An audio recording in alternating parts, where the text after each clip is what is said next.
Hey guys, thanks for tuning in. We just got done installing the Two Brothers exhaust on this bike, and I gotta say, this is not even the same bike anymore. This thing is amazing now. You're probably gonna get pulled over on the way home for having an exhaust that's way too loud.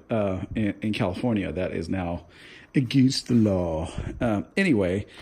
I just wanted to spend a couple minutes talking about this bike. This is the Vulcan 650S. It's a 2015. I really, really, really love this bike. My everyday bike is the Z900 here, and I absolutely love it. I've owned about 15, 20 bikes in my life, and this is by far the easiest, most, I'm not going to say it's the most fun one, but it's definitely the easiest riding bike I've ever had.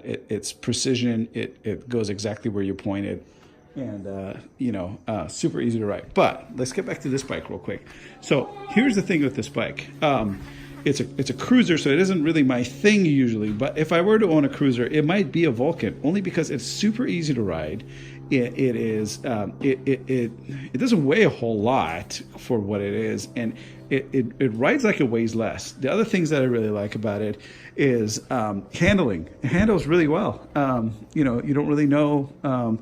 You don't really feel like you're riding in a kind of a lower cruiser style bike. But this video isn't about what I like about this bike. It's about what I don't like about this bike. Just a few things. Okay, so the biggest thing that bugs me, and I told my brother this right away the first day he had it, it doesn't have a gear indicator, right?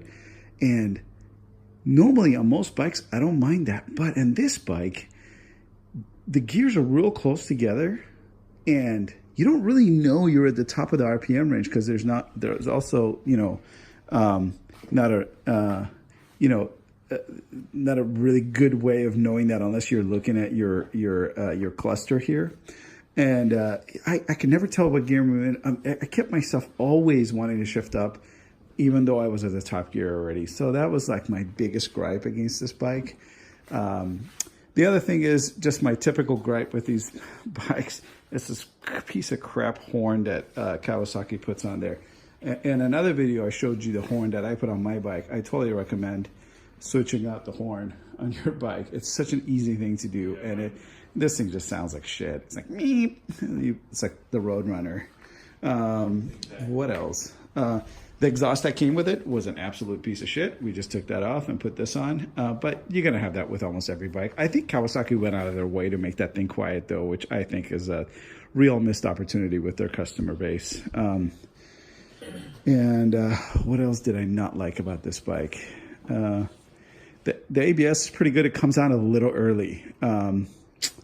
That's a minor gripe, honestly. I think it's more on the safe side than anything. But that's it. I think that gear indicator not being there was kind of a real missed opportunity. But the good news is that they sell an aftermarket and a Kawasaki gear indicator you can buy and install on the bike. Yeah, the Kawasaki one's actually $128, and it's a lot nicer than the aftermarket. All right, so I think that's going to be your next mod, is putting the Kawasaki change the horn and the nice gear indicator.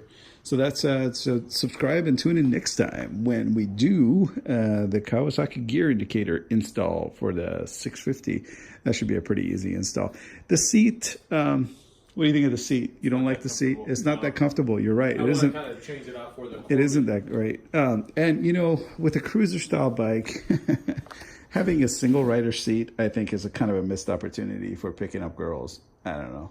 Unless you're married, you're never going to pick up girls on a motorcycle. That's a total myth. Yeah. You're all a bunch of homos anyway. So, but yeah, getting a extender. Well, not an extender, but I think they sell a dual rider seat for this bike. That's probably what I would get, and I would probably get the Corbin one. And that would really set off this bike nice. Again, not a lot to complain about with this bike. It's a really well-priced bike. It comes with ABS. Well, this one comes with ABS.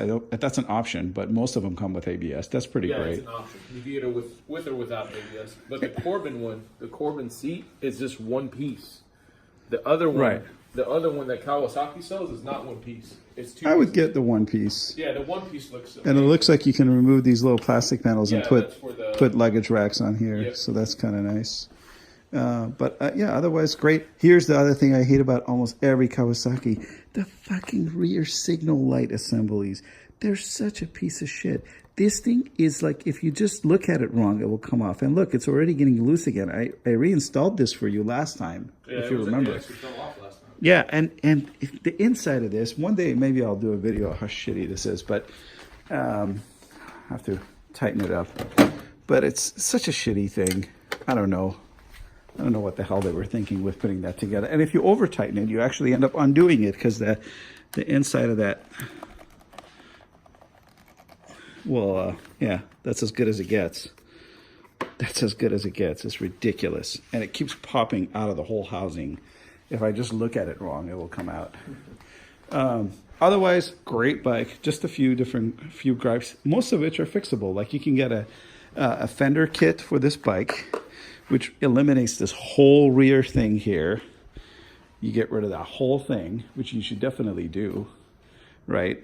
You get rid of this whole thing, and you still get some nice brake lights out of it, and then you get rid of these pieces of shit.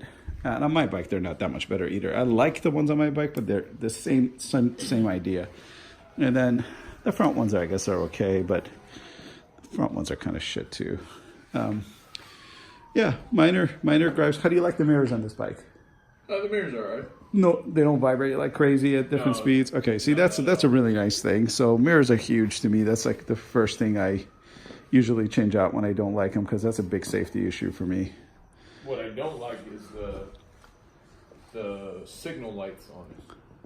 I wish, some bikes have a right signal on one side and a left side on the other. Well, yeah, most of the European bikes do. Japanese bikes all have the same kind of assembly where your signal, he's talking about the actual switch for the signal indication. Yeah, I don't like this either. And if you open this shit up, you'll see the cheapest shitload of plastic you've ever seen in your life. It's the worst. And I can't believe Japanese manufacturers are still using this assembly, to be honest with you. It's such a tragedy.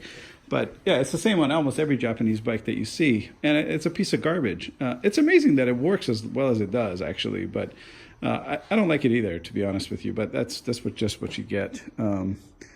It is what it is. And then you've got this Kortek tank bag, and you bought me the same one for my birthday or something like that last year, which I really love. How do you like this one? I love it, but the thing is, when I bought it, yours kind of this piece just broke off. The snap broke off on the first day, but otherwise it's held together pretty well. Yeah. And honestly, that's really not a very crucial piece to the whole thing. Yeah. How is it on gas? It's great on gas. Nice. It won't be as good on gas anymore. It cost me $12 to fill up the tank. Nice. Very good. Cool. All right, guys. Thank you for watching. Comment and subscribe. I'm sure you got a lot to say about everything I said wrong about this bike, so have at me.